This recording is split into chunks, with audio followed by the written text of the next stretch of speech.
It barely seemed like it. I call to order the 1609th meeting of the General Senate and the 9th meeting of the 47th session. Please notice that this meeting is being broadcast via Zoom and the recording will be publicly available on YouTube. I'll now read the land acknowledgement. The University of Maine recognizes that it's located on Marsh Island in the homeland of the Penobscot Nation, where issues of water and territorial rights and encroachment upon sacred sites are ongoing. Penobscot homeland is connected to the other Wabanaki tribal nations, Hawaii, South Sea, and Mid-Pac, with kinship alliances and diplomacy. The university also recognizes that the Penobscot Nation and the other Wabanaki tribal nations are distinct, sovereign, legal, and political entities with their own powers of self-governance and self-determination. Now the clerk please call the roll. President Tripp. Here. VP Shelmerdine. Here. VP Bohm. Here. VP Lehman. VP Thompson. Here. VP Fang. Here. Director Arafat. Commissioner Stankwitz. Here. Representative Britton. Here. Advisor Sadelko. Here. Senator Schultz. Here. Senator St. Pierre. Here. Senator DeLorme. Here. Senator St. Lawrence. Here. Senator Levesque. Here. Senator Cowan. Here. Senator Santiello. Here. Senator Inman. Here. Senator Dana. Here. Senator Smith. Here. Senator Goodspeed. Here. Senator Zurab. Here. Senator Verlat. Here. Senator Madrid. Here. Senator Oldfield. Senator Bergmark. Here. Senator Rivera. Here. Senator Weber. Here. Senator Seward. Here. Senator Soper. Here. Senator Collmore. Here. Senator Sparks. He's parking. Senator Brody. Here. Senator Whitehead. Here. Senator Sutker. Here. Senator Donovan. Here. Senator Cummings. Here. Representative Pellet. Here. Representative Karpinski. Here. Representative Fancock. Here. Representative Emery. Representative Gamble. Representative Tremblay. Here.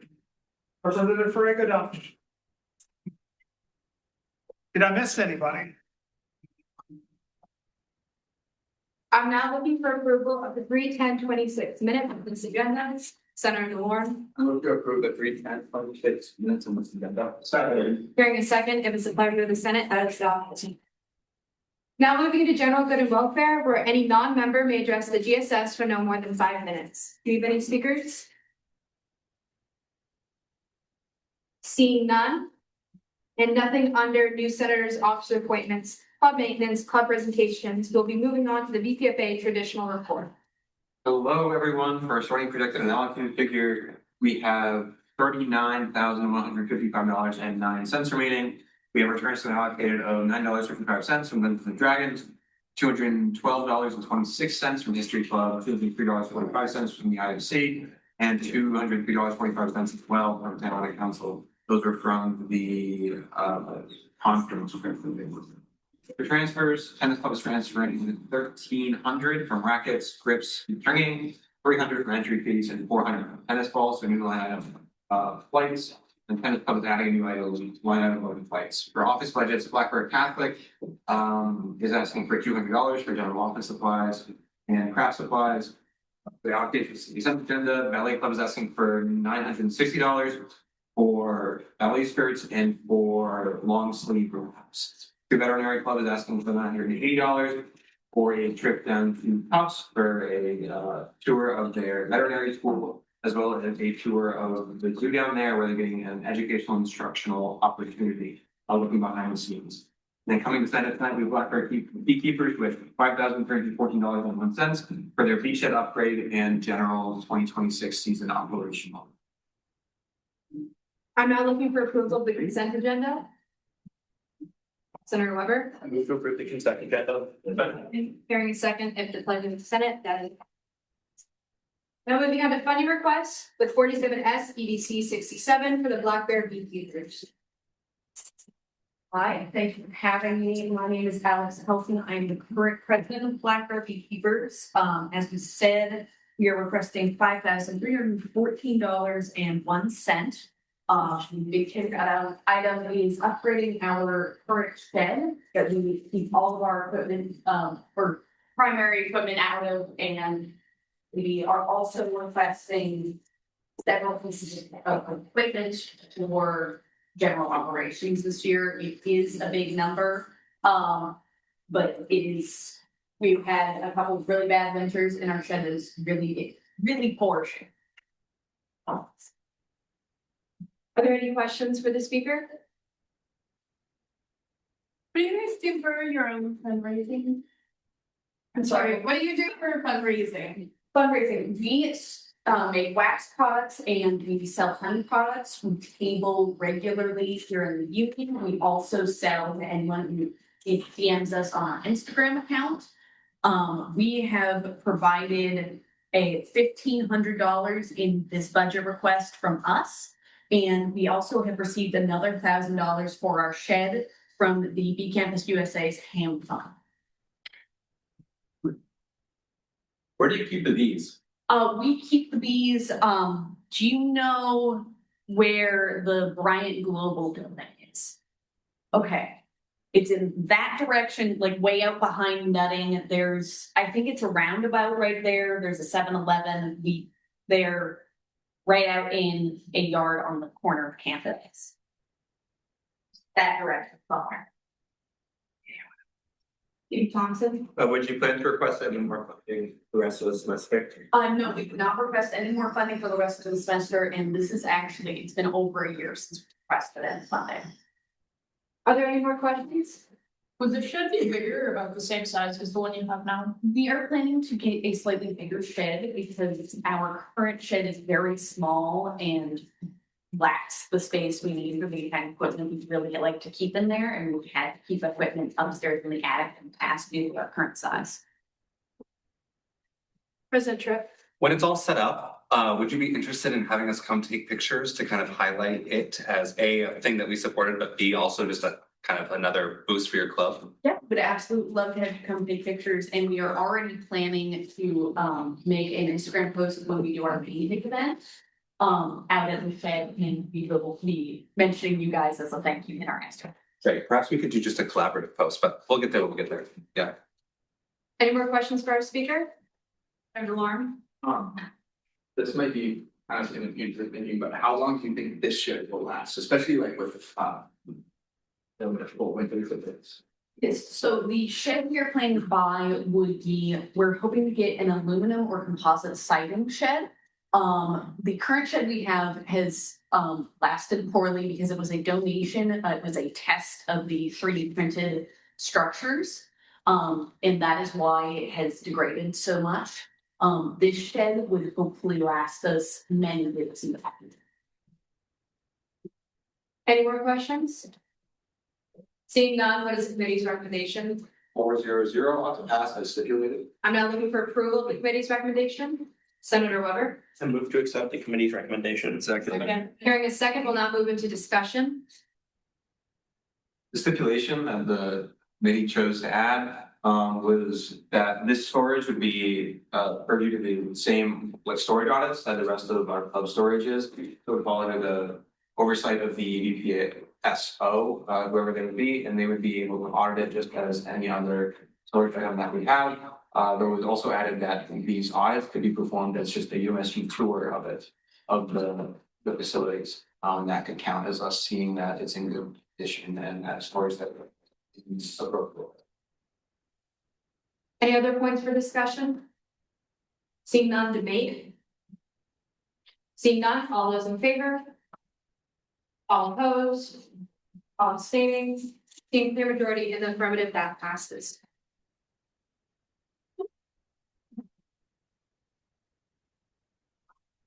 Seeing nothing under guest speakers, we'll now move into executive report, starting with the president.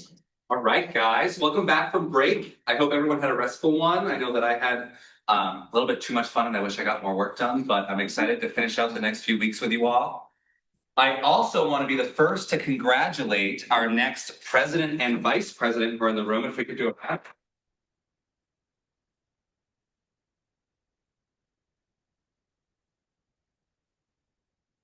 Obviously, our election this year was a little unusual, but nonetheless, I'm excited to see the two of you do. And you will start hearing me kind of transitioning between your current titles and your elect titles, which is something I've been doing since we got here. So I encourage everyone to join in that. And we are on to hiring. I also want to acknowledge the continued difficulty of this year. especially with the recent news about the student that was missing. Make sure that we're taking care of each other. It was obviously kind of a big kind of, immediately coming back from break, a heavy thing. But this community is very strong. I've been having conversations about mental health resources and making sure that they're as published, and Senator Cowan has been doing a lot of that work too. So we got to continue on that. I just wanted to make sure that we acknowledge that. I didn't think about the juxtaposition of those two things, but just make sure that you're taking care of each other and checking on each other a little extra right now. Next, student government awardees will be chosen at exec tomorrow. I dropped something in the chat about this earlier. Usually this is done completely internally, but I'm giving everybody in the Senate a chance to kind of give some extra food for thought for the executives during our exec meeting tomorrow. The deadline for that then is noon tomorrow. So use that Google form and we will read through all those and then ultimately make our decisions. These awards are still currently a kind of like, they're not written down anywhere, so I'm also going to work on with Polypro. They're on the website, well, like the student leadership website, but there is nothing in the student government policies about them. So I'm going to work with Senator Sparks to figure that out and put them somewhere and make it somebody's job to make sure they get done. Probably the Vice President of Student Leadership. Moving into old business, we have a hiring update. Final application numbers for positions are as follows: BPFA got 8, BPSO got 8. BPSC 4, ABPSC 4, DOC 2, DOT 2, BOT 4, FEPC 2, and Clerk 8. Interviews will wrap up on Friday, April 3rd. That's next Friday. And nominees will be coming to the Senate Tuesday, April 7th. So expect a longer meeting then. I think that'll be 2 pretty long back-to-back meetings, because if I'm not mistaken, next week is the annual budget meeting, correct? Correct. So bear with us, but those will be the 2 longest and hardest meetings that we'll have, and pretty much everything flows out from there for those of you who've been here before. So stick with us, we'll get through it. Moving into new business, I only have one kind of thing for this. I already dropped my full notes in the chat, but I wanted to run through them right now, and that's that I attended the budget town hall. I don't know if anybody got to look at my notes, but I wanted to just kind of go through a few highlights and then also kind of address the plans that are moving forward to address these things.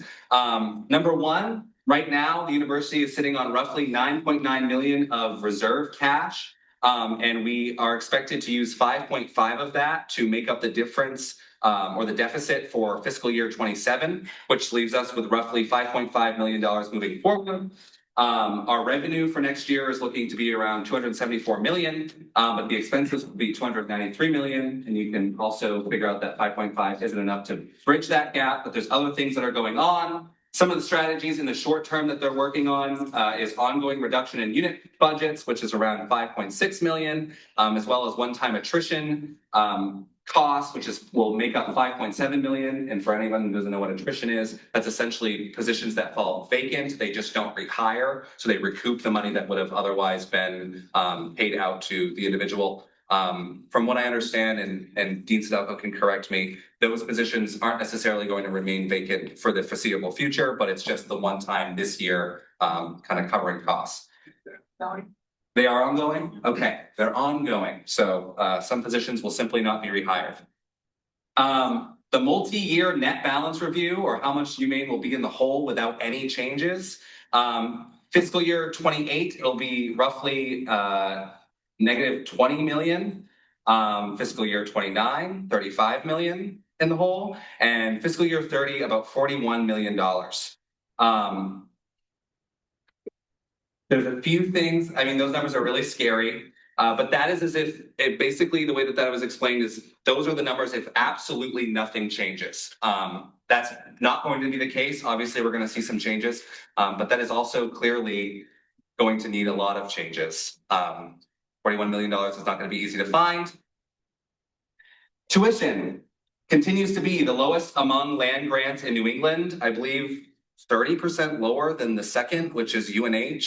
If I'm not mistaken, something around there. But for in-state and out-state tuition, they will both rise for next year by 4%, or that's the projected. All of this is not set in stone. It all has to go ahead of the board in May.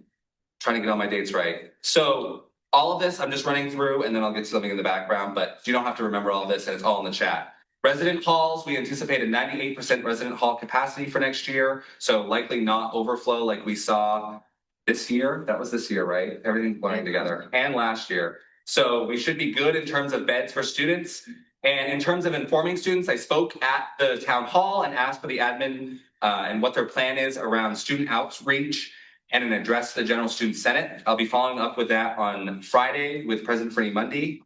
So hopefully we'll have somebody to come in here and kind of give you a smaller snapshot of what the town hall was about, so you could be a little bit more informed.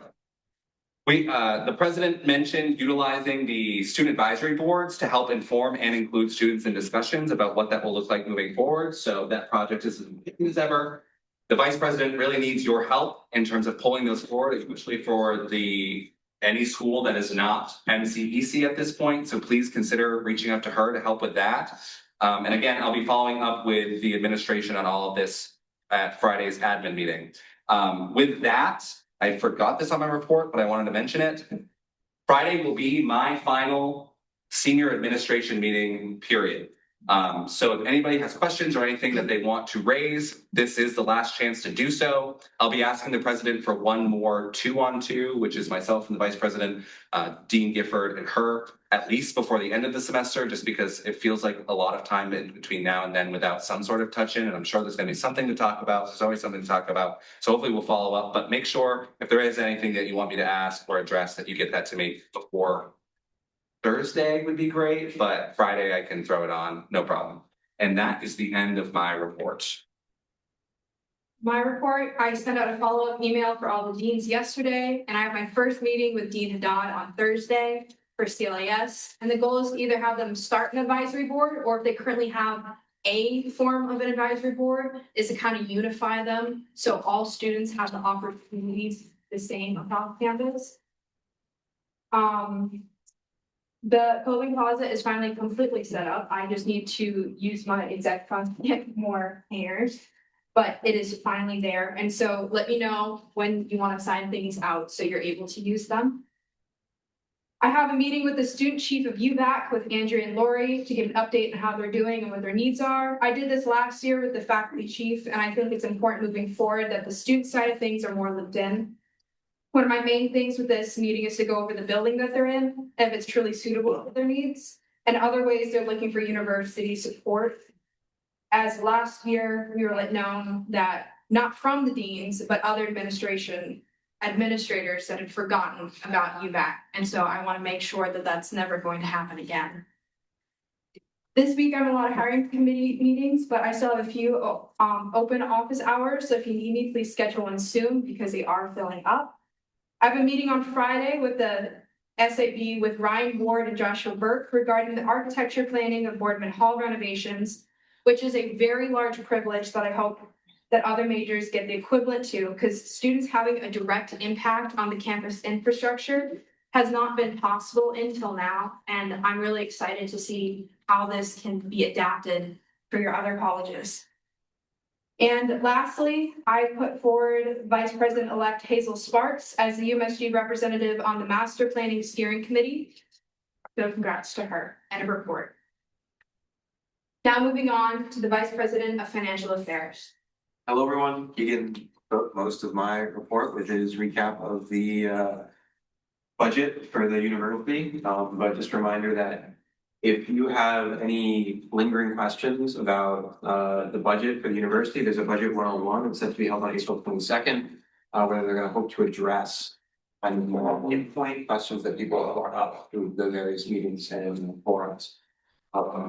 So other points that Keegan didn't mention, he didn't, bear with me. 88% of all of the state-funded research that happens in Maine is performed at the University of Maine at this campus. So that's a positive number. And a lot of the increases that Keegan read, the 5.6 from ongoing reductions, the 2.3, that's an increase in our state allocation, the 2 million, that's an increase from the foundation and from the endowment fund, the 5.7 nutrition costs, and the 5.5 million. Those were used to kind of account for the over $20 million deficit that have been mentioned earlier in a lot of the publications. And so that is how they got them to zero for the year, is by using the 5.5 million, which leaves 4.5 million, meaning that they've used 55% of their remaining reserves for just balancing the budget for this year. And so again, not the best outlook. Credit hours, they saw a decrease from 262,000 down to 255. It's about a 3% decrease in total credit hour usage. You already heard the student fee increases. This is what our students will see in their pockets. Tuition up 4%, room up 4%, board up from 3.6 to 4%, depending on which plan you get. The infrastructure and tech fee is going up $1 per credit hour that you take. But I think I mentioned, we are still the cheapest state. We're close tied for the bottom on out-of-state costs, but our in-state tuition cost is much lower than any state in New England for like universities. The other information that they made sure to point out was that we're still tied for the lowest proportional amount for how much tuition costs for the average household income in the state. And so even though Massachusetts have a lot higher household income, we're still the same proportion as they do, which is about 18% of the household income, I think. In the rest of the states, their land grant tuitions are higher than that by a fair bit, up in the 25 to 26%. For upcoming this week, I have a few interviews to sit on. If you've applied to my position and would like to talk with me, please feel free to reach out. I'll also be working on a new budget presentation for Keegan to have that I hope to present to the Senate next week, maybe not next week, the week after, because next week's the annual budget meeting. But that would be for President Tripp's administration meeting. I also know that I mentioned moving to the real unallocated figure in today's traditional report, and that was clearly not the case. Pam and I decided to wait just a little bit. The way in which they've given out the checks this year is different how they've done in the past. They started kind of mixing the spring and the fall before we even approached the spring, which they haven't done in the past, and so our numbers aren't quite looking the way that we're used to seeing them. And so we just want to make sure that we're being accurate when we report for a real figure, and so we decided to wait one more week until we can get confirmation from enrollment management and report. Vice President of Student Organizations. Hey guys, I hope everyone had a good break as we start to race towards the end of the year. Because of break, there was no SOC this week. That's why there was no club maintenance. Hiring is underway. I had 2 interviews yesterday and I have 6 tomorrow because our clerk position is shockingly popular this year. My reports are going to be slightly more straightforward during hiring because that eats up a lot of my hours. I will be picking the work back up on the scoreboard and figuring out when I can meet with the potential officers, hopefully this week or next. End of report. Vice President of Student Entertainment. Hi everyone, there were 226 tickets used over the last 2 weeks. I usually just keep it open during break because not many people go and it's usually a hassle just to stop it, but 226 over the last 2 weeks. Again, SEC meets Fridays 12 to 1 in my office. Please feel free to still join. There are still plenty of ways that you can be involved in student entertainment. For the concert, 935 people as of like this morning have registered, and 250 have already received their tickets. I'll do the same thing that I have been doing in case anybody asks.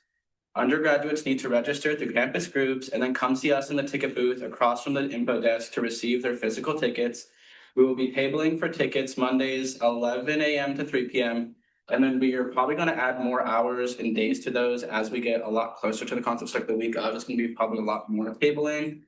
If you want your friend to pick it up for you, they just need to email us and let us know that we're going to have somebody pick it up for you. And then that person that is picking it up needs to show us an email.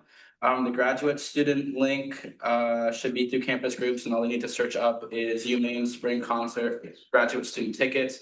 But there is going to be a change with that coming soon. I just need to get that solidified with Sean, so be on the lookout for that. And then general public can just register through Ticketmaster by looking up the driver era.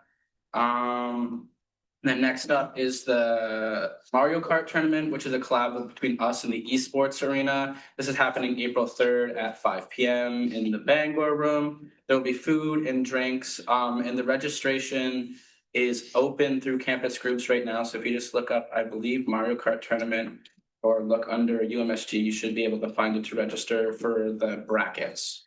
End of report. Vice President of Student Leadership. Like VPSO Thompson said, I just have a lot of hiring this week. I'm also tabling at Accepted Students Day this weekend. My plan for this week is just to catch up some projects that I didn't get to work on over break. VP Shamardan has very kindly allowed me to use her exec budget to order more tablecloths for Senate, so hopefully we can start filling up those tables in the back. We also, Senate is full except for 2 seats in MCEC, so if you know anyone in engineering, please, it's never too late to join. I also want to take a quick second to encourage everyone to look around and acknowledge just how full Senate is right now. In both in terms of senators, but also in terms of rep boards and community associations that we have and that we've brought back over the years. When President Tripp and VP Lehman and Bone joined, did you think the Senate would ever look like this when you were one of like 5 senators? No, there's 3 of us. Well, there was 4 of us, including former Vice President Peterson, and we had been told that it had been that way for a little bit. So uphill climb. It's also for the people that were here in September. Do you guys remember when we almost got rid of the U because we didn't have enough people? It was just kind of awkwardly empty, and now we filled it back up. So I think that's really cool, and I want everyone to acknowledge that real quick. End of report. Advisory to student government. I've been here all along. No report. Are there any questions for the executive reports? President Tripp? I have a question for Vice President Lehman. Are you allowed to tell us what the change is? Maybe like a 1 sentence or just a quick overview? Yeah, I can.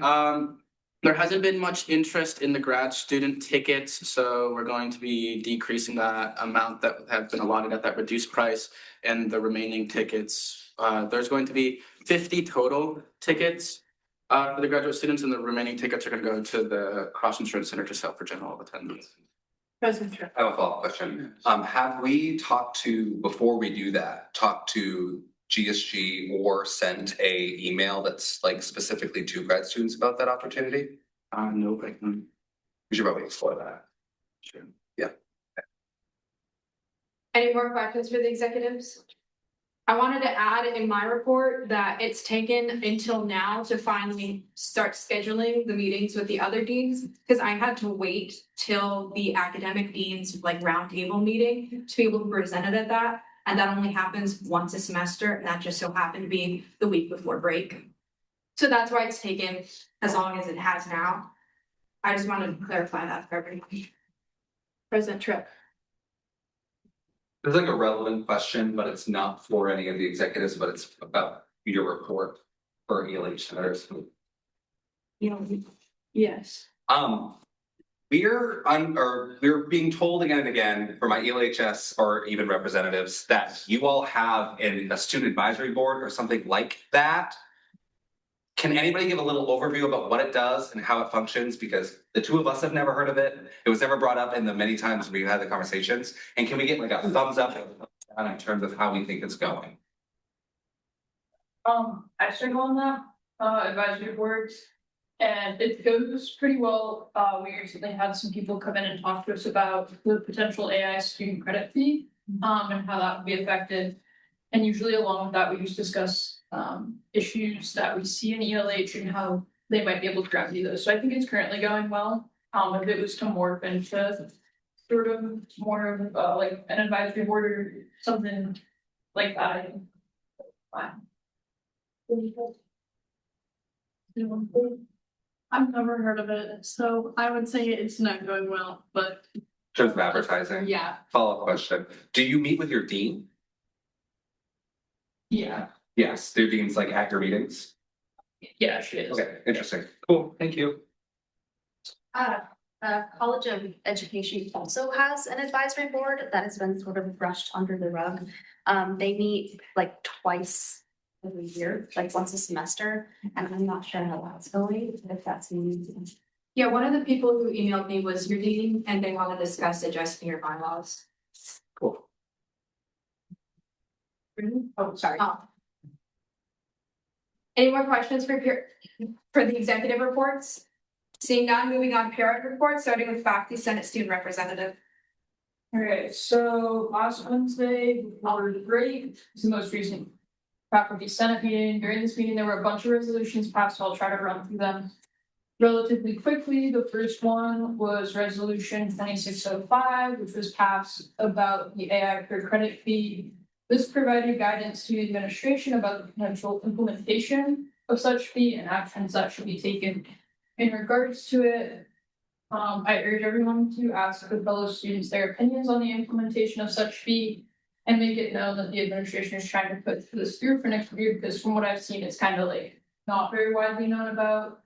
And then the next resolution was about protecting intellectual property, with the implementation of some technology called Ally, which is going to assist professors in making Brightspace pages and other resources Title II compliant. And then next one was resolution 2608, which was also passed to eliminate the Masters of Arts in Teaching program. This program is said to have very few students in it and no substantial impact for the university, although it was also noted that this will effectively eliminate the only graduate student level Spanish in the system, which I kind of see as a substantial impact to the university, but they didn't. Then another resolution was 2609, which was also passed. This was to suspend the Bachelor's of Science in Medical Laboratory Sciences. This suspension will last for about 3 years, in which it can be reinstated at any time. And at the end of the 3 years, if it's not reinstated, it will automatically be eliminated without any future vote. And then that was the end of the resolutions. There was a motion passed during this meeting, 2607, which was requesting guidance on how the administration is going to fiscally support the graduate workers, and how all of that's being implemented. They requested this information be provided no later than the end of 2026. And includes a comprehensive implementation guide, centralized gap funding mechanisms, the fiscal year 2027 budget transparency, future budget guidance, and for them to implement a contact person for information about the transition. And then lastly, it was stated during the meeting that a growing number of faculty have shared concerns regarding the presidential leadership and just general administrative leadership of the university. Recently, in support of shared governance, the executive committee notified the administration on March 5th that various proposed actions and resolutions are under consideration. The elected members committee was meeting after the regular meeting last week or 2 weeks ago to discuss such things, but it wasn't explicitly mentioned what the proposed actions were. University of Maine Board of Trustees student representative. Hi, everyone. This past board meeting, chapter was the tenure review board meeting. So that is generally what a lot of the trustees' time is taken up on leading up to this board meeting. That side, the president sent out an email also. Did you have all that? But that aside, there were some board actions, including approval of the calendar. There was a reimbursement to the system for some tax exemption expenditures. There was discussion of the budget. There was an energy savings performance contract resolution authorized for $4 million. There was the vote to approve tenure nominations, and then the USM College of Nursing has been instated, so that was approved at this meeting and report. Chair of the Fair Election Practices Commission. Hi, everyone. As President Strickland announced earlier, we got the results notarized of this UMSG projected election. Results will be announced publicly. This is public, so you can see them if you want, but they will be sent an email, I'm assuming tomorrow by President Fred. Yeah. Tomorrow, and also tomorrow on the Instagram. So thank you all for sticking through with this election. I know it was a long one. Moving forward, this week I've been super busy with hiring interviews, and will continue to be pretty busy with them this rest of the week. And then my focus is straight on inauguration, my guidelines, and training the next FEPC. Yeah, and important. There's no report for the student legal services liaison, so the representative of the Grand House Student Senate. No report. Representative to the Machias Student Senate. So, me and Jose were supposed to have a meeting yesterday, but due to a unforeseen car issue on my end, it was not possible. We will be rescheduling later this week. So the report. Orono Town Council liaison. I went to the meeting last night. There wasn't a ton pertaining to us.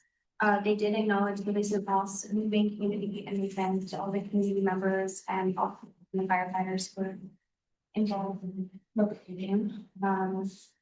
And I finally met with Dan Merritt. He wants to come in next week, March 31st, to talk about the good neighbor policy. I don't know if that's the best plan considering how long this will be. So maybe the week after that or the week after that, I'm not sure. But come with your questions prepared. And if you have any questions or concerns about the good neighbor policy that you want to email to me, I can send those his way so he can sort of like think about the answers and, you know, have an answer for you there. And they still want someone to sit on the home committee, and I finally got an answer about that. They want us to elect someone from this general student senate to be on the committee and be able to go to more of the meetings. So that's something that they'd like to do by the end of the year, like before they break. So if we want to come up with someone we want to elect, or if we have any nominations or something like that. Right, Dan has not reached out to me about coming to this meeting, so reach out to him about not being next week. Old Town City Council liaison. There's no report for the military and veteran student affairs, nor communications and director of technology. University-based security representative. The Center of Undergraduate Research liaison. Meeting this Thursday, talk about it next week. And report. Are there any questions for the periodic reports? President Tripp. For our Orono Town Council liaison, I guess kind of a general student senate consensus. I think it probably makes sense that it's you, right? Yes. They, some of the meetings they have are during my class schedule time. So this would need to be someone who could sort of work with them and attend meetings. My schedule's just busy this semester. But in the future, I think it would be worth maybe adding that to the liaison position, maybe through Polypro, kind of like what we did. Everything with Sean, that's last meeting. So, We'll but need to find somebody, you think? yes, Okay. I can also go into, I can't go to the committee meetings, but I can like listen to what they're saying and report back. Senator St. Pierre. When are those meetings? I'm not sure, but I will email or to send you John. I don't remember his last name. But he is in charge of that thing. So he is, I think they're doing like formal elections. So there's a form you can sign out that's due tomorrow. And then he's gonna work with the people who get elected and come up with a time, but it's probably gonna be like during when class times would be and not at night. Okay. So Commissioner Sinkovich. My question is for the faculty senate rep. What are they gonna do about the students already in the programs that they're cutting? Especially with the like medical lab sciences program, are they gonna stop accepting students slowly, or are they just gonna move them to a different? They didn't explicitly state that, but it was my assumption, and it seems like the general fact was that. The students who are currently in the program will graduate with that, and then they just won't accept any further students. Just as a point of great information on this topic, there is privilege. Thanks for correcting me incorrectly. Okay. If there's students within a program, and I guess Dean Sedilko can also back me up on this, maybe I'm just making this up, but if they're already accepted in a program, there is no world where the university can sunset those, or they do sunset them, but they don't pull degrees out from under people. If somebody is accepted into a program, historically, if Yeah. somebody's accepted into a program, but the program is cut and they have not started and have not signed their contract, essentially Right. pay their bill, things like that. Historically, they can cancel a program, but if somebody is enrolled in the program currently, they will see it through to the end. That's historically. Don't know how it's gonna work now. BT Fang. Senator Schultz, do you know how long the tenure is for the home committee? I don't think so. I think for, like, just for a general student senate, like, personally, what do you mean? Like for an actual position or like within student senate? The student senate representative. I think they just want someone to go to the meetings, so it would be probably like a year. It wouldn't be like a set like commitment with it. I think they just want from here that we elect to sit in on the meetings, like. BT Bone. Question for Representative Brendan. Do you know why so many stats faculty were given tenure? Is there a big push for the university to now like invest in data science through stats? Nope. They have all those discussions in executive session. I think that's the closing the Maine tenure applications is a provost job, so. That. Yeah, they don't know anything.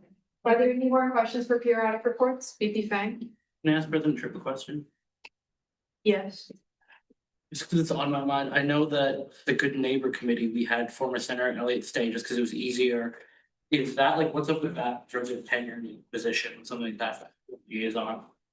Yeah, so I've been staying in touch with Joseph so far. He's been doing all of them on Zoom, and it just kind of made sense because he had been he has a lot of experience with town council, town councils generally. Remember his speech for that, and also he's been kind of doing the advocacy side. But to be honest, I've been more in tune with the Greek life representative that we also appointed, which was Pete Bearhar, who's in the same fraternity as me, and we've been talking, and I'm actually considering having him come in and give a little bit of now that Dan might be coming in, maybe that's not needed, or maybe they can come in together. But in terms of when that needs to fall off, I was thinking about shifting it into, I was gonna talk to Senator Schultz about potentially like dual doing it, or at least making sure that our Orno liaison is connected with Joseph if he wants to continue forward with it. But if he wants to keep going, I guess we could have that conversation about a Senate, and whether or not we should let him, or we think that over the summer we should appoint somebody else. But frankly, the Senate isn't in session anyway. It would just be an individual doing it. And if he's still willing to do it and keep in touch with the president-elect over the summer or something, then that would work for me. But to be honest, I haven't thought it all the way through. So thank you I'll put that on my list. Any more questions for periodic reports? Seeing none, moving into reports of standing committees and policy and procedure. Hello, everyone. Sorry I was missing at the last meeting. I got food poisoning. I in the middle of the meeting. I rewatched the tape though, and I went to Sean about the stipulation that was made, so you'll see that later tonight. Poly Pros on Wednesday, 3:15 per usual, so I'm excited to see you all there. End of report. Services. Short report over spring break. I went and finalized all the ADA parking spots that I figured should be made or adjusted.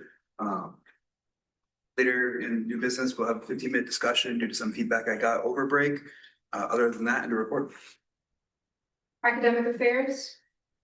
Are there any questions for the standing committees? Seeing none, moving on to reports of special committees, starting with holistic health and wellness. A report. Food and dining affairs. Hey everyone, I have a meeting with Sodexo on Thursday at York, both about concerns that I have been that have been brought to my attention, as well as about a potential event or two that I would like to hold with them. If you have any concerns or questions you would like me to ask about, please let me know before Thursday afternoon, or I can't make any changes. If you want changes made, you can't not tell me. Nothing's gonna happen. Also, the Buffalo Wild Wings opened officially yesterday down in Wells. I went and I liked it. It's basically just a carbon copy of Buffalo Wild Wings food, so it didn't taste any different. However, the kiosks weren't working, so if you do wanna go, use the app. And I know I'm gonna ask some about it, and I know they're gonna say it's because they're new, but they didn't work last semester when they had them, or the one before, or the one before. So they're not gonna work, so just use the app, and it'll be fine. End of report. Undergraduate Student Symposium, No report. voter involvement in education committee, no report. Non-traditional commuter and transfer students. No report. Are there any questions for the reports of special committees? Senator Sparks. This is for the food and dining affairs chair. About using the app, I tried it yesterday and it didn't work. There's a workaround, I'll help you. Okay. Point of privilege to the FDA report. Sometimes the app doesn't work when you're inside wells because their Wi-Fi goes down and they won't tell you unless you ask them after sitting at the bar for an hour and no one comes up to you. And then they tell you you have to step outside and use data, and then all of a sudden they'll let you order. But by that point, the kitchen is already closed. You can't order. Yeah, it's a huge problem. The access to their new things is a really big problem. You shouldn't have the kiosk open if it won't work. Me and 2 other people tried with our main cards and it just doesn't work. So. For the food and dining affairs chair, if you could advocate possibly for paper menus or laminated menus I in want those, I would Yes, appreciate that. Yeah, because it's like common. someone was standing there really awkwardly waiting to order because they didn't want to use the kiosk, so I'll bring it up. AP Thompson. Also for the FDA chair, I got beat up yesterday using the app and it also wouldn't let me, and it seems like for some reason. You can use dining funds to pay for everything except the mandatory service fee. Because it wanted me to pay $3 with my debit card. That didn't happen to me, but I'm looking that up. I don't know what He that's said about. it was the mandatory service. It was the fee. service fee, yeah. Couldn't be paid through the new card, okay. Senator St. Laurent. What's privilege for that?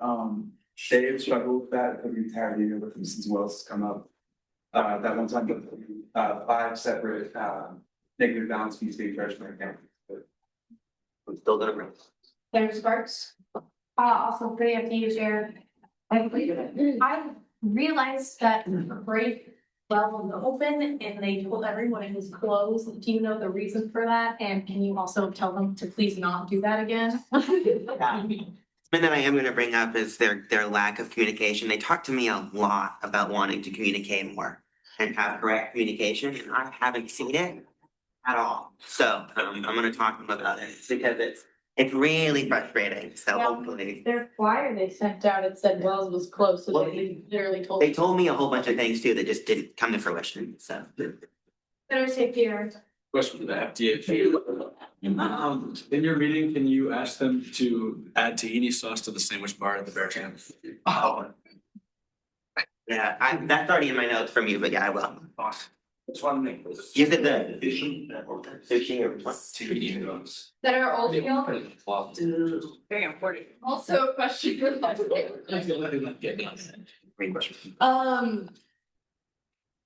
Are you done with your? Yeah. Go ahead.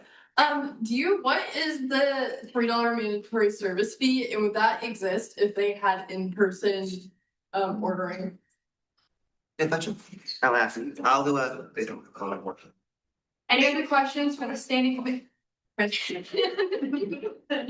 Jeremy. Get this FDA meet. Hey everyone, so this is all really awesome stuff.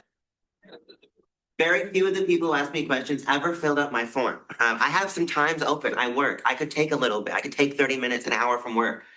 But right now, they're right after Polypro. And I know some of the people who ask this question sit inside of the Senate, sit inside of the office while I'm holding my meeting. So rather than doing so, come to my meeting, sit there for 10 seconds, tell me your thing and leave. I don't care. Get a free point and go. Yeah. Any other questions? We need questions. Okay, point of privilege for the service fee, they do not do it if you order in person. That is only if you order off the KiwiBot, and that's being considered the whole everyday app as a service fee, and that's It's an additional service. yeah, it's standard at I think most colleges that use it. That's so stupid. Can I, hold on, just a quick question for her. Is it something that they opted, like they chose to charge this because you said it's standard, or was it something through the everyday app? I think it's something that the everyday app has always done. Okay, all right. I'll ask about that. Probably. Moving on to representative reports, starting with the Honors College Student Leadership Council. Hi, everyone. I don't think I can follow that. But all of our officers for next year have been selected and have accepted their positions, which means that your future UMSG reps council has been chosen as Ariana Perdomo. She's been involved in honors in multiple different roles as this, and I'm extremely confident in her ability to take this over and continue running this council with high regard. As for our representative positions for the honors cohorts, they have a deadline to apply by tomorrow night. And then once those applications are in, we will run the vote to the different honor cohort years, and those will be selected as well. And then after all the positions are filled, we'll have a onboarding training for the transition of power to take place. And just a side note, my office hours are changing this week from 10 a.m. to 12 p.m. to now 8 a.m. to 10 a.m. because of an appointment I have during those office hours. And For the Interfraternity Council, Greek Week events have been finalized and are ready to go. IFC mental health panels happening today at 6 p.m. That's why we cannot date this meeting. Tomorrow is a joint meeting with PanHealth with the Joint President's Roundtable following the meeting and a report. For the Panhellenic report, bear with me. I got it. Tomorrow, the VP of Philanthropy from Panhellenic IFC are doing an event from 10 to 2 p.m. called Popcorn and Power. They are giving out free popcorn and condoms and giving out resources about sexual wellness and rights. If the weather permits, they'll be outside on the mall right by the library. But if not, they'll be right outside from the Question Center at the Union. Please stop by if you can. We presented the recruitment bylaws before spring break, and we are planning to vote on them next week. The Greek Week events have been finalized for next week. On Monday, we're doing a sorority rumble from 6 to 8:30 p.m. where the sororities play flag football. On Tuesday, we're doing trivia at Yamas from 7 to 9 p.m. Wednesday, AOPI is hosting Mr. Fraternity at 6:30 p.m. Thursday, we are doing frat lip sync from 7 to 9 p.m. Lastly, on Friday, we are doing Greek Week Palooza on the mall, but we'll be doing lawn games and having food trucks and having a live band. From now until May 30th, Delta Zeta and the Mental Health Club have partnered up to do a period product drive. If you have any products you would like to donate, there's a box in front of the FSL office where you can drop it off, and the Cutler Health Center as well. End of report. Student Athletic Advisory Council. Softball and baseball both picked up and went over the weekend, and we're gonna have our sports swap event on Sunday, the 29th. And a report. Senior Class Council. Hi, everyone. So tomorrow is the grad fair from 9 a.m. to 4 p.m. at the bookstore. Students can get their camping out there and check out the vendor fair as well. Plus, class council will have our merch at the grad fair. So if you pre-ordered any merch, you can pick that up there, or you can buy merch if you missed the pre-order. So t-shirts are $20, pint glasses are $15. Secondly, we'll be hosting our Alumni Association Information Night this Thursday, March 26th at 5 p.m. in the Cove Room. We'll have guest speakers from the Alumni Association talking about the organization, how it operates, and how you can remain involved with the university post-graduation. Snacks and drinks are provided, so please show up. And finally, there are only 46 days left until graduation. End report. Sustainability Environmental Action Division. I'm going to be hosting our sustainability field day on our April 23rd from 11 to 2. The group is really excited to have everyone out there, and we're now tabling with environmental related clubs and we plan to wrap it. So, good job. Are there any questions for the representative board reports? VP Thompson. Question for Representative Pellet, but also just kind of all the reps. Once you have your successor chosen, can you send me an email with their contacts so that I can get in touch with them? Thank you. Question for Representative Karpinski, is that how you say it? Yep. For the cap and gowns tomorrow, are we paying and ordering them, or how is that working, if you have any idea? My understanding is if you go in the bookstore, they'll have all of the caps and gowns ready for you there. So you should be able to pay and pick them up unless you need for some reason like a special size or if you want out for the end of the day. But from what I've seen in past years, it's usually you walk in, buy it, and then you take it right home with you. Perfect, thank you. Any more questions for the representative board reports? VP Fang. Question for all the reps as well. Do you guys have, for those of you that have successors already, do you have a plan to bring them into observe a Senate meeting? I have not thought about it, but we can talk about that at our first meeting as council. Maybe not the next few weeks, because. Any more questions? Moving on to community association reports, starting with Student Heritage Alliance Council.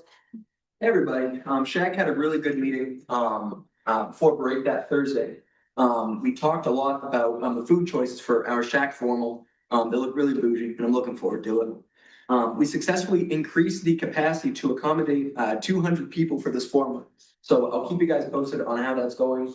I think it's gonna be pretty exciting. I'm going to be calling Sears for bus pricing following, Sean's, advice. I did actually just hear from a student today who's interested in starting the Caribbean and Latin Student Association back up.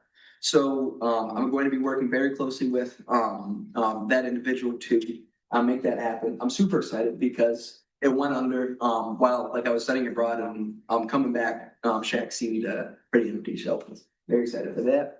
Shaq is going to start meeting weekly again from 5 to 6 o'clock every Thursday in Libby Hall. And next week, I'm going to be hammering every cultural club and going to them, giving a small report on like small presentation on what Shaq is and the opportunities that come with it. So I'm very optimistic that we'll be able to find a successor for the future. I do also have a couple of announcements from the Indigenous Student Association. They have a Wabanaki drumming event on April 2nd from 12:30 to 1:30 in the in room 312 of the Union. And they're also having an Indigenous book reading on April 1st from 4 to 5 p.m. as well as another full moon ceremony on April 1st at 7 o'clock. They're a really new cultural club, but they're starting out very strong. So if you guys know anybody who's interested in Indigenous culture and the language, please check it out. They met today where they watched Chicken Run and Micmac. There weren't any subtitles. I didn't know what they were talking about. And then there's also one announcement for for Swell and OCC. Creating Balance, a Circle of Wellness, on Wednesday, March 25th from 12 to 1 in the loan room of the Union. Thank you, end of report. Wildstein Secretary Alliance. Lavender Prom is this Saturday from 7 to 10 p.m. here in the Bangor Room. We'll have free food and music. It's a really great time. It's one of my favorite events of the year. So I really recommend people come if they can. The drag show is 2 weeks away. It's April 11th at 7 p.m. I said this before, but we have 10 of the most talented performers we've ever had. Half of them are students. So if you've never been, I really suggest that this is the year to go. It's free with your main card. Lavender graduation is on May 2nd from 1 to 3 p.m. Also here in the Bangor Room. Signups for Lavender graduation and just to get a rainbow cord should open up at the beginning of next week. Cords will be available while supplies last. So if you want one and you don't already get emails from Wildstein, let me know so that you can be one of the first people to know when it opens up. International Student Association. Accessibility on campus. Okay, are there any questions for the Community Association reports? I have a question for what is a new example. Is the draft show going to be recorded at all or available like live streaming? Are there any more questions? President Tripp? That just made me curious. Representative Gamble, is there a reason for that? Or is it just something that just hasn't happened? It's not something that we've ever done or has ever been brought to my attention. I can certainly look into it or recommend it be looked into for next year. Yeah. Lori Stokoe? Yeah, it's not in the contracts and the contracts are signed Contracts, for for the artists, yeah. But the CCA has like a lot of Oh, yeah. camera capability, But right? the artist it would be in the artist contracts that they would be allowed to be videotaped, and they're not in the contracts, and the contracts are outside. Be cool for the future. Are there any more questions for the community association reports? Seeing none, we'll enter a 5-minute recess, reconvening at 7:05. So now we're moving on to unfinished business. 47F POL 61, additional clarification about raises to the CPI. Table from 3/10/26. Okay, hi, everybody. I brought this to Sean. I'd like to clarify that this changes absolutely nothing legally. It looks like it does, but it doesn't. So basically, what this is doing is more housekeeping that I've been doing all year. The line that's being removed is actually written in there twice. The line that is staying, so how this governing document is written, there is a all student employee section, and then there's a constitutional employee section, an at-will employee section, a contractual employee section, all the other like various types of employee sections. So this specific line is under the constitutional employee section, which applies to only Cynthia and Keegan, the president and vice president position, because those are the only constitutional employees that we have. So this specific line would only apply to Cynthia and Keegan. The line that is staying is under the all student employee section, and so that would apply to all of our student employees. So this is just removing a redundancy that is in our program document. And yes, I did talk to Sean yesterday. Are there any questions for the speaker, President Tripp? So just to clarify, the line under all student employees would apply to the president and the vice president too. Yes. Okay.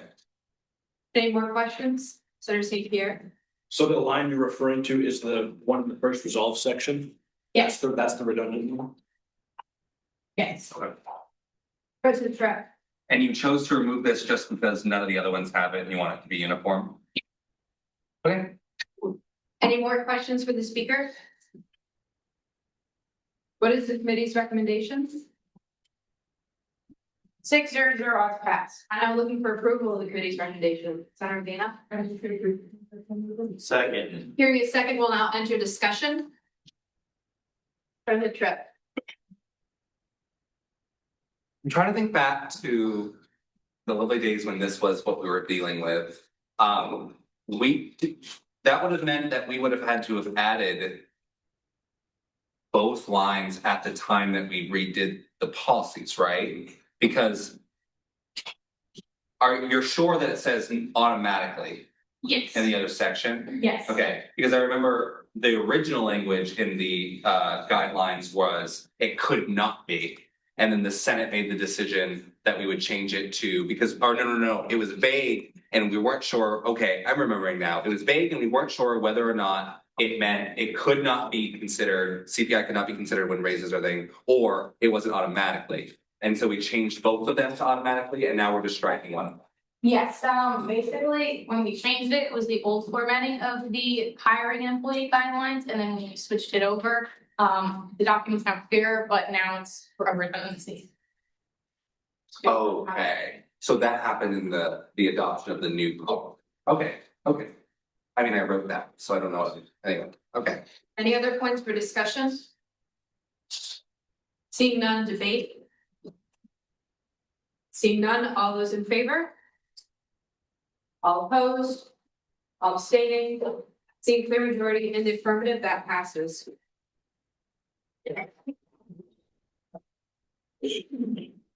Now, under new business, the ADA parking discussion, and I'll be setting a timer for 15 minutes.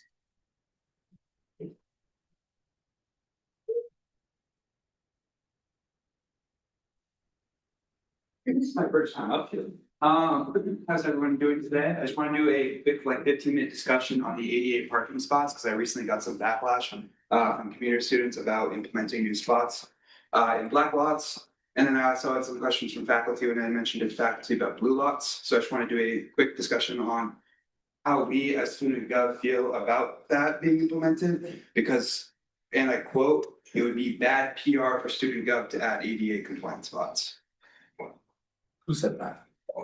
I don't want to do the job, but a couple of people actually. Senator Callan. For clarification, can you define like ADA parking? Do you just mean like blue labeled handicap parking? Yes. Okay. VP Fang. I apologize if I missed this. The comment that you just said, is that made by a student or a faculty member? It's made by a student. Multiple students to you said that it would be bad PR. I had 3 individual students bring it up to me. Granted, it was at the same time and on the same phone call, but still. Senator Spark. Can you share where you're planning on putting ADA parking? The primary ones that would be added would be to the Dunn lot, not Dunn lot, the lot by Beta over by Dunn Hall. From my research, a lot of people within the social work major who use that parking lot would really benefit from it and have been asking for it for quite some time. I figured adding spots wouldn't be too big of a deal, especially in commuter or red lots. Due to the fact that the amount that I'd be asking for is a maximum of 15 spots to be added, and the rest would all be just shifted around, such as in the York lot, where the ones that are over there are over by the complex that doesn't get used and are actually not located over by the York Hall. Just for clarification, the university, all the parking spots that are here currently that are ADA are because it's mandated by law. And so the addition is what we feel there should be added, but it's not by law that they have to add these, but what we feel as students, there needs to be added. They are not required to add them by any means, but in talking with accessibility on campus, this is one of the steps that they would really like to see done as a way to bolster accessibility on this campus. There's a lot of projects that I would really like to work on for the rest of the semester to also help with that. This is the one that I could see getting the most success and actual work being done towards it due to discussions with some of the higher ups in the university. So. President Tripp. I have 2 questions. My first question is, has there been or have you seen any like study done or information about like an increased need for those spots? Are you under the impression that the current spots, I wish AOC was here, but aren't sufficient? That's my first question. I went to 2 different accessibility on campus meetings where this discussion had sparked from and where this project had started. A lot of them feel that they would like additional spots due to certain halls feeling like there's not enough or there's direct competition in order to get the spots. And if not, then some leads to some people having to walk an extra distance where they're sometimes not physically capable of doing so. So I want to try to help. Sorry, I lost my train of thought. I want to try to help bolster that so that we can actually help them out. They've asked for a lot for this campus, and this is just one project I feel we could genuinely do. Anybody have insight on my question? So I have for the first time, like since I've been here, have been taking a class in the ceramic studio, which I don't know if you guys know where that is. That's by the York Village. So past the dining hall and the like bigger parking lot right next to the dining hall. There's a I think 8-9 buildings or something like that. That's part of the York complex. And there are 2 parking spots that are like ADA parking spots. And there are, I know at least 3 people that use the ceramic studio that have handicap parking passes, and we only have 2 spots. So if they don't get there, then they don't have access to those spots, and then they're parking all the way in the back lot or in the lot all the way to the side with very poor road conditions, so very poor walking conditions, because no one really uses much of the space over there, but we're using the ceramic studio. And I also happen to know that the one who runs the ceramic studio had to fight with the university for a very long time to even get those 2 spots, which are not really sufficient right now for the needs of the studio. VP Fang. To sort of answer President Tripp's question as well as bring something to Senator St. Lawrence's attention. Personal information restrictions, yes. Right now, I live in H2O and in that area, there are 388 spots behind Hancock and one in the Wells lot right next to where Beta Theta Pi is. And that is expected to serve anyone in Hancock, Oak and Hart or Beta that needs an 88 spot, as well as just people in that general area. And the point that I wanted to bring to Senator St. Lawrence's attention is in a meeting that VP Shelmerdine and I had with Dick Young when we were talking about what next year might look like. I asked him to look into adding 88 spots into the Wells lot, because like I said, right now there's only one, or maybe there's two, but still not enough. And okay, thank you. He wanted to add more into the Dunn and Corbett lot that they're combining, because his idea was that people would be using that lot to go into Dunn and Corbett for nursing and social work and stuff like that. But I asked him to consider the fact that, again, the current spots that exist aren't enough to accommodate the potential need from all four buildings, and to add more into Wells lot. Especially since already expanding that lot to add more spots anyway. And that's just something that I've asked him to consider, and I wanted to highlight to you as well. Senator Adams. In talks about the parking, I know you mentioned like a reallocation of spot numbers.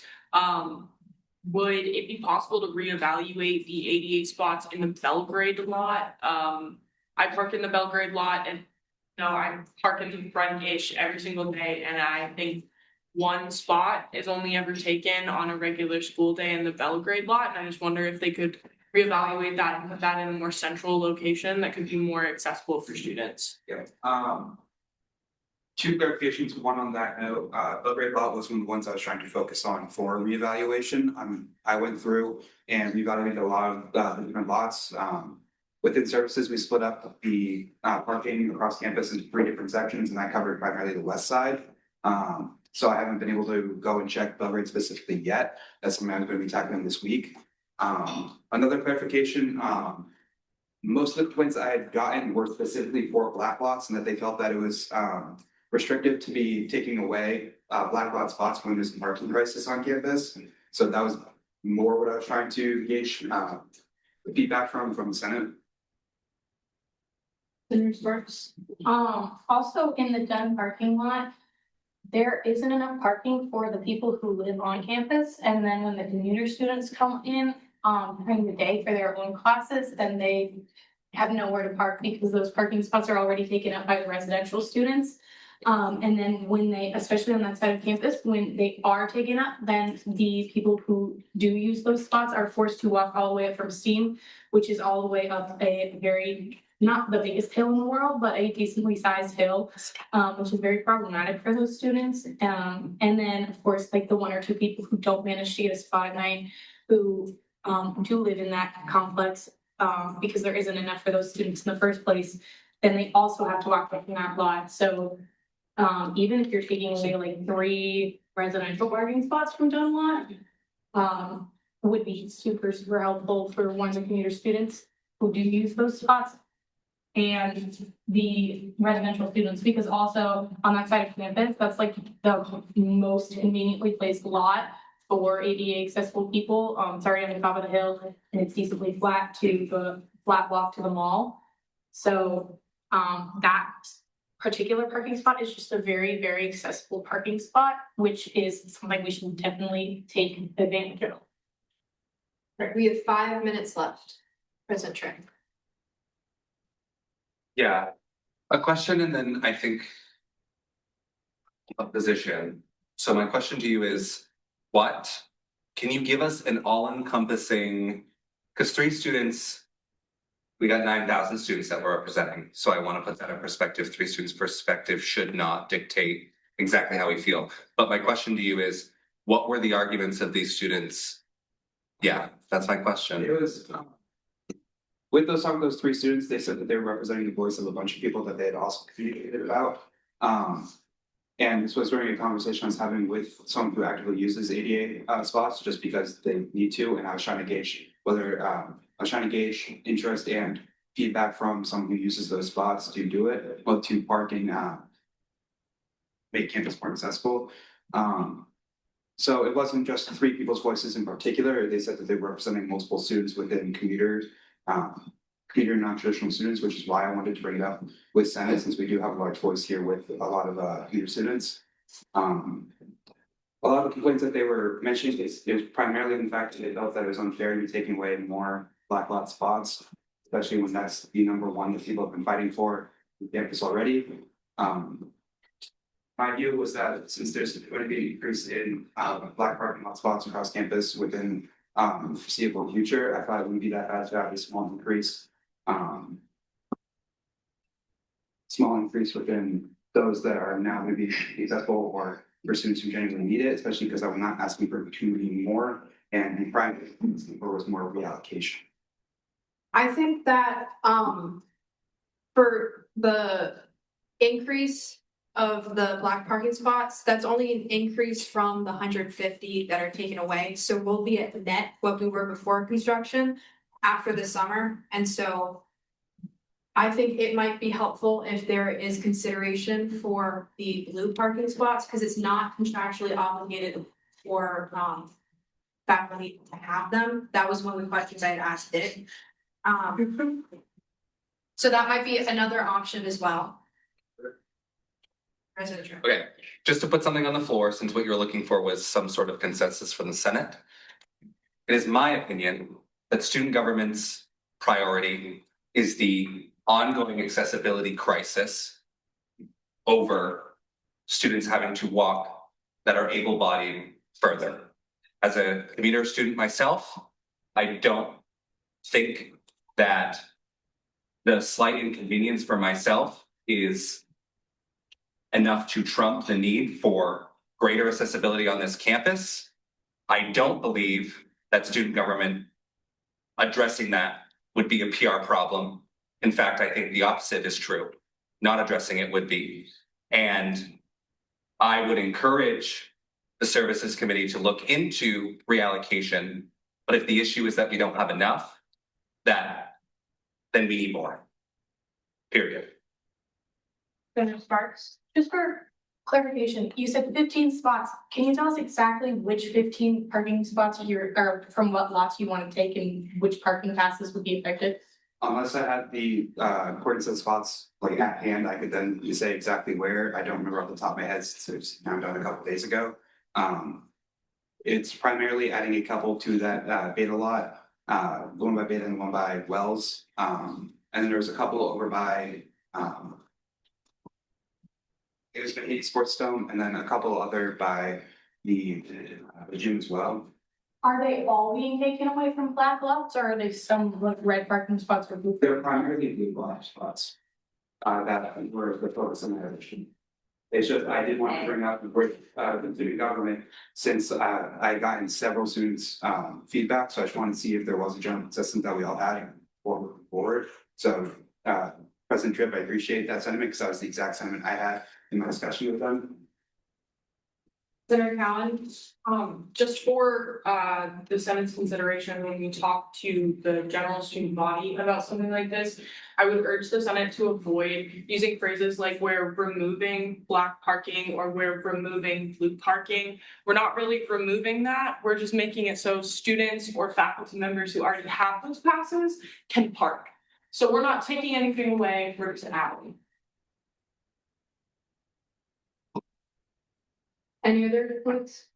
Like point of information, is it in UMSG's capacity to enact these changes, or would this culminate in like an act to urge to facilities or? No, this is what would go through the annual call process or that system that I set up last year.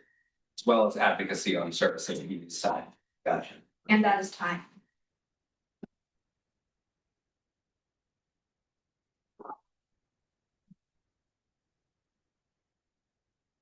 Nothing under main motions will now be entering executive session. Please stand. President Prep. Here. Actually, pause. And now I'm looking for a motion to enter. Senator Sparks. I move to enter executive session. Hearing a second, Ms. Claire Senate will now enter executive session. I'm so here. VP Jean Here. VP Ball. Here. VP Lehman. Here. VP Fine. Here. VP. Does anyone know? There's Lawrence. Please join the Mario Kart tournament. I would like some competition. Senator Cowan. This Friday, March 27th at 12 p.m. in the bookstore in the Union Atrium. Toyota is going to be hosting the first ever heated rivalry lookalike competition at Maine. So if you were passionate about the show or the books, pull up. You have a funny T-shirt that makes you just like a line that you pick one of the characters and say, come participate, be part of it. You might win some fun little prizes that were handmade by yours truly. And we're going to have a lot of free supplies from our brand ambassador, One Coms.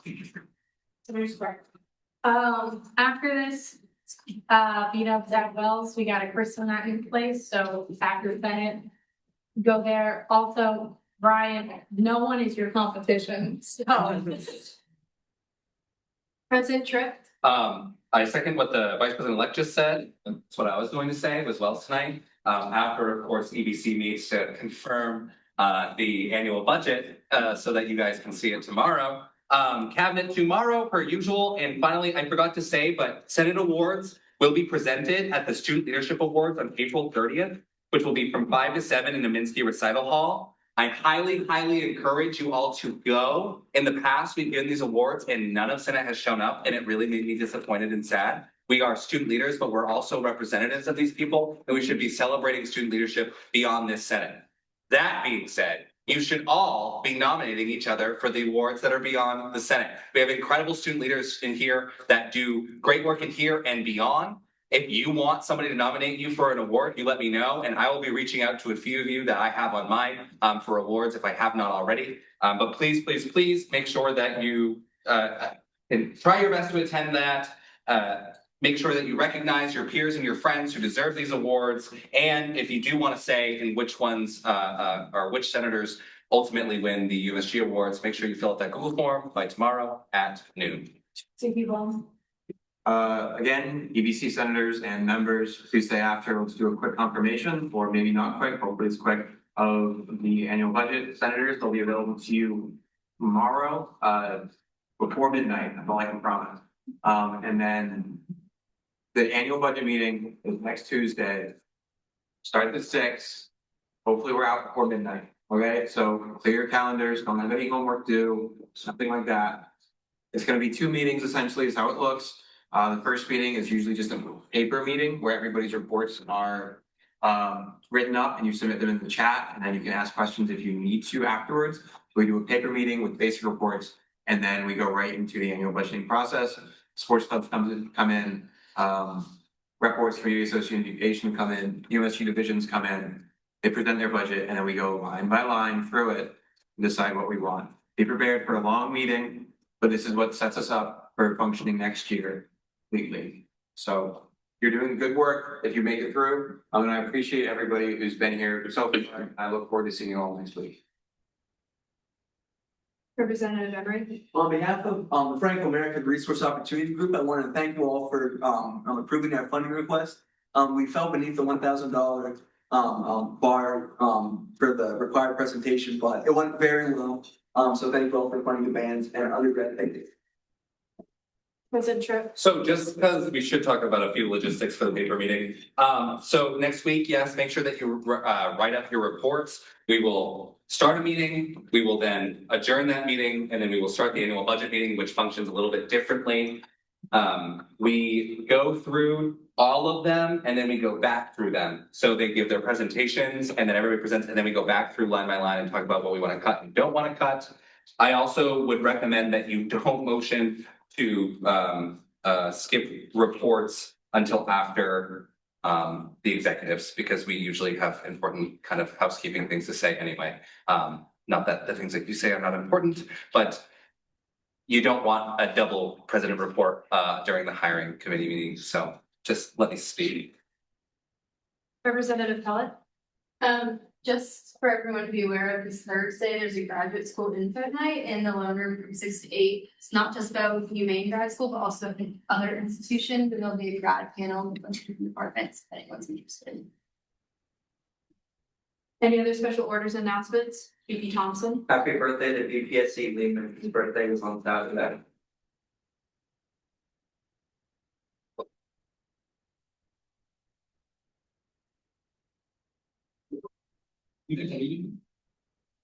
Any other special orders and announcements? Happy early birthday to John. His birthday's on Friday.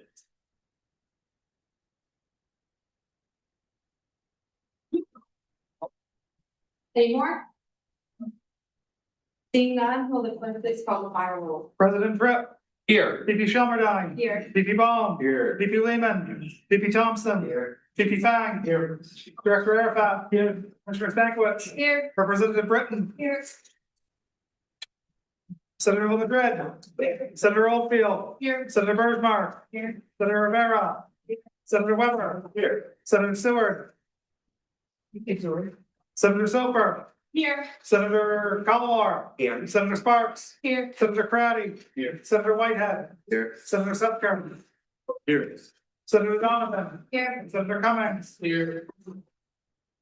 Senator Schultz. Here. Senator St. Pierre. Here. Senator DeLorme. Here. Senator St. Lawrence. Here. Senator Levesque. Here. Senator Cowan. Here. Senator Santiello. Here. Senator Inman. Here. Senator Dana. Here. Senator Smith. Here. Senator Goodspeed.